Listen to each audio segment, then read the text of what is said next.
Bonjour à tous, bienvenue dans Cult and Click pour une nouvelle vidéo. On va parler du Père Noël. Et oui, c'est les fêtes qui arrivent et on se dit, mais parlons du Père Noël. Non, on va parler de Klaus, un film d'animation. Et on va pas parler que de ça, hein, pas que du film. On va également parler de la stratégie Netflix autour de Klaus parce qu'il y a des choses assez intéressantes à dire là-dessus. Mais avant ça, n'oubliez pas, vous pouvez vous abonner si vous avez envie. Et si vous n'avez pas envie, eh ben vous abonnez pas tout simplement. Alors Klaus, c'est quoi? Eh ben, c'est un film d'animation qui a été pondu par un monsieur qui s'appelle Sergio Pablos. On en parlera après de ce bon vieux Pablo. Alors au niveau du casting vocal, hein, nous avons Joan Cusack, Rashida Jones, quelle extraordinaire actrice, J.K. Simons, Jason Schwartzman, du beau monde. On a même Sergio Pablos, dont on reparlera plus tard, Sergio, qui il double quelqu'un. Et franchement, ça nous fait plaisir. Alors Klaus, c'est un film qui est sorti le 15 novembre 2019 sur Netflix, partout dans le monde, et qui est doublé d'ailleurs en français. On a Ludivine Sagné, François Berléand ou Alex Lutz. Alors déjà un petit peu l'histoire, c'est quoi Klaus et pourquoi est-ce qu'on en parle? Klaus, c'est l'histoire de Jesper qui est un facteur pas terrible, mais qui a l'avantage d'être le fils à un papa puissant de la poste de ce monde. Et son papa, un peu saoulé que le fiston ne fasse rien, décide de l'envoyer dans un bled complètement paumé du Grand Nord, au nom imprononçable, qui s'appelle Sminrosburg. Pas facile. À Smirensburg, où deux familles s'opposent et se tapent sur la tête en permanence, et où les enfants ne vont plus à l'école parce qu'ils sont trop préoccupés à se faire la guerre, et où Jasper arrive avec un objectif, c'est d'expédier dans l'année 6000 lettres, sinon il reste coincé à Smirensburg. Et donc ça se présente pas très bien pour l'ami Jasper, jusqu'au jour où il tombe sur un vieux monsieur au gros ventre et à l'énorme barbe. Vous allez me dire, mais c'est qui? C'est Gandalf? Non, pas du tout. C'est le Père Noël. Enfin, pas vraiment. C'est l'ami Klaus qui est une personne qui aime les jouets. Et sans trop vous dire comment, ils vont commencer à distribuer des jouets. Et c'est un film d'animation sur l'origine, les origines. Hein, c'est un peu Wolverine's Origins, mais en mode Père Noël, donc Père Noël Origins. Donc sur le conte du Père Noël, sur comment est né le Père Noël. Alors honnêtement, je vais donner mon avis rapide, après je vais passer surtout sur la stratégie Netflix, c'est ce qui m'intéresse le plus. Klaus, c'est un bijou. Je veux le dire honnêtement, j'ai trouvé le film excellent du début à la fin. Mais quand je dis vraiment du début, c'est que le générique du début est excellent, mais le générique de fin l'est également. Non, ça, les génériques, je n'en parle pas, mais le film en lui-même est très très réussi.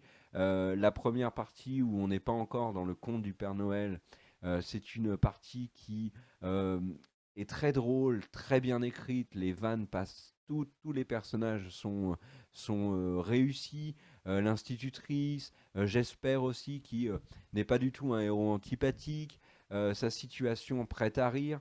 Les personnages secondaires, comme par exemple celui qui l'accueille, là, le responsable du bateau, je sais pas comment on appelle ça, un batelier, ouais, un capitaine, mon capitaine, est très réussi également.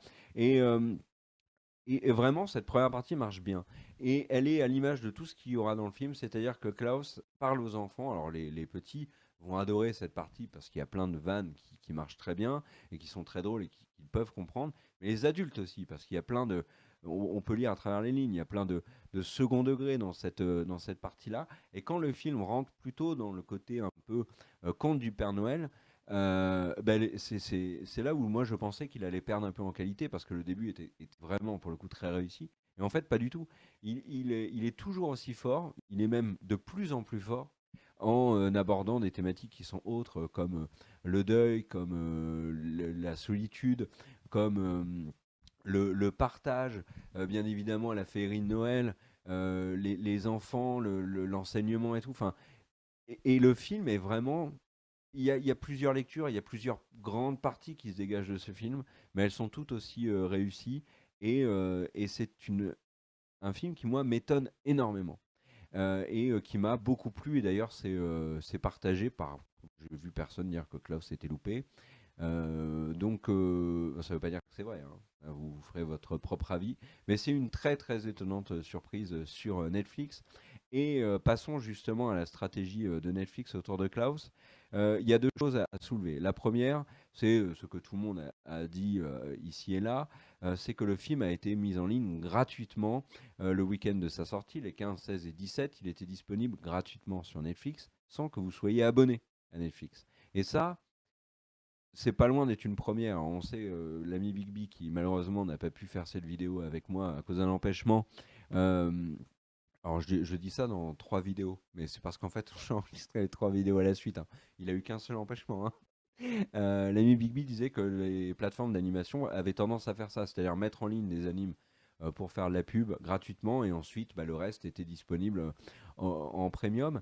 Netflix n'avait pas fait ça à ma connaissance et c'est une vraie nouveauté et c'est surtout quelque chose qui peut être très intéressant et qui peut être amené à être refait dans les années et mois à venir puisqu'on rentre dans une période où il y a une véritable se dessine une guerre des plateformes, ce qu'on a appelé sur la chaîne, mais ça vient pas de nous, hein. Déjà la presse américaine l'appelle comme ça, la streaming wars, où on arrive avec Netflix qui va devoir batailler avec Disney+, avec HBO Max, avec Apple TV+, avec la plateforme de NBC Universal, avec Hulu, etc., avec Amazon Prime et tout. Là, on va avoir une flopée de contenu et toutes ces plateformes vont essayer de nous séduire d'une manière ou d'une autre. Alors, il y a des plateformes, par exemple, celles qui auront des grandes oreilles, nous diront bah, abonne-toi parce que nous, on a Star Wars, on a Marvel et puis on a aussi tout Disney.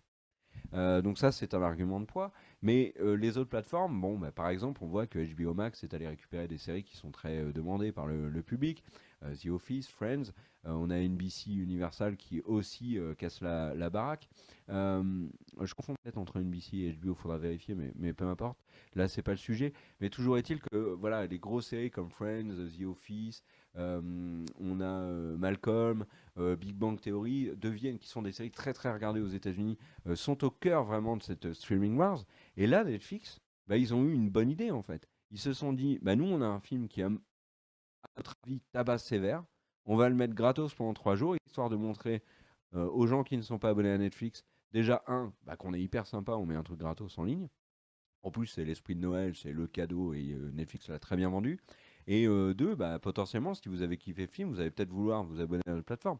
Donc Netflix peut être amené à refaire ça. D'abord, c'est très intéressant pour Netflix qui, il faut être très honnête, est plutôt en difficulté sur les années à venir. On verra, mais là, toutes les tendances actuelles nous font craindre le pire. Netflix a perdu énormément de très très grosses séries aux États-Unis. The Office et Friends, je les recite, mais étaient sur Netflix et s'en vont ailleurs. Netflix a besoin de contenu, a besoin de garder ses abonnés parce que sa situation financière est quand même délicate. Et là, l'arrivée de nouvelles plateformes, forcément, ça va lui faire très très mal.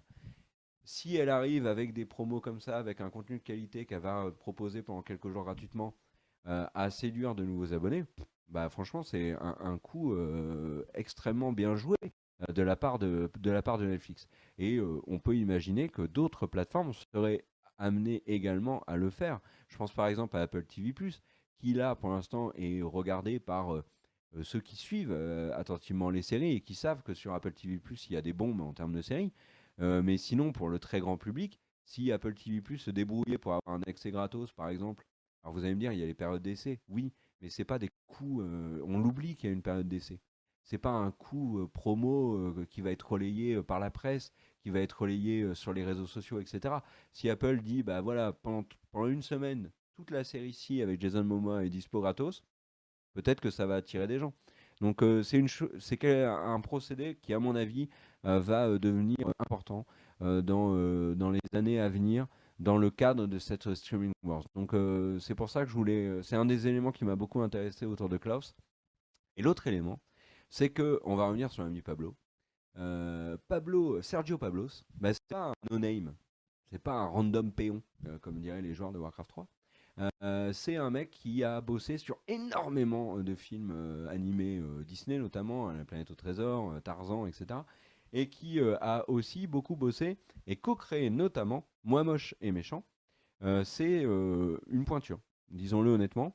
Et il a créé donc Klaus pour Netflix, ce qui potentiellement, enfin Klaus avait le potentiel d'être un vrai film de cinéma. Enfin, quand je dis un vrai film de cinéma, c'est-à-dire avec une sortie au cinéma, une grosse promo, etc. En plus, le film ayant un bouche à oreille excellent, parce que ça, je ne l'ai pas dit, mais le coup de Netflix a été tellement réussi que tout le monde, enfin tout le monde, beaucoup de gens en ont parlé sur les réseaux sociaux pendant le week-end de gratuité en disant mais c'est ouf, le film est gratos, il est génial, allez le regarder, etc.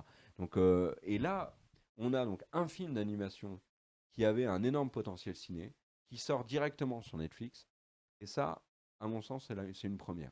Alors Netflix avait déjà, et les plateformes les plateformes de streaming comme Amazon Prime, etc., ont leurs propres séries animées qui sont un relais finalement des grosses sorties animation américaines. On a sur Netflix tout ce qui est DreamWorks avec Dragon, avec Le Chapeauté, avec les Croods, etc., etc. Mais on n'avait pas de gros films, de longs métrages avec énormément d'ambition et une vraie qualité sur les plateformes directement. C'est une première. Et là encore, je voulais le souligner, et c'est à mon avis pas du tout le dernier cas, parce que, mais après, bon, ça peut rejoindre un débat plus global, c'est est-ce que le cinéma est menacé par les plateformes. Mais là, si on regarde bien, ben, sur Netflix, il y a énormément d'enfants qui regardent des programmes Netflix. D'ailleurs, Netflix avait dit qu'il y avait plus de 50%, je crois, des abonnés Netflix qui avaient une partie enfant qui était particulièrement regardée. Là, Netflix direct, ils font une bonne pub pour un film d'animation qui est exclusif à Netflix. Ça marche du feu de Dieu, quoi. Et pour les parents, c'est plus simple, pas besoin d'aller au ciné, pas besoin de payer 4 fois ou 5 fois 15 euros. Le popcorn, le coca, il suffit d'aller prendre un verre d'eau au frigo, poser le petit ou la petite dans le canapé, regarder avec lui, et c'est plus simple. Je pense que c'est. Je dis pas que c'est mieux, hein, attention, hein. Mais en tout cas, c'est plus simple, et je pense que c'est quelque chose qui va être travaillé dans les années à venir. Et je pense pas que Netflix va être le seul sur ce créneau-là. On voit avec le lancement de Disney+, le film live La Belle et le Clochard est exclusif à Disney+, il ne sortira pas au cinéma. Donc c'est quelque chose qu'ils vont creuser. Les enfants sont moins au cinéma que chez eux, bien évidemment. Donc voilà, c'est quelque chose qui m'a l'air intéressant. En tout cas, pour revenir sur Klaus, je vous le conseille chaudement. C'est un film d'animation très très réussi. Merci à tous d'avoir regardé la vidéo. N'hésitez pas à réagir, hein. Que pensez-vous de cette stratégie de Netflix? Est-ce que vous avez vu Klaus? Qu'en avez-vous pensé? Le Père Noël vous a-t-il amené ce que vous vouliez au dernier Noël? Qu'avez-vous demandé à ce nouveau Noël? Partagez avec nous, car le partage, c'est la vie, bien évidemment. Coucou à l'ami Big B, merci à Daniel et Sylvain à la réalisation. Moi, je vais tout de suite m'écrouler parce que j'ai affreusement mal au dos à cause de mes côtes fracturées. À très vite dans Cult & Click. Ciao.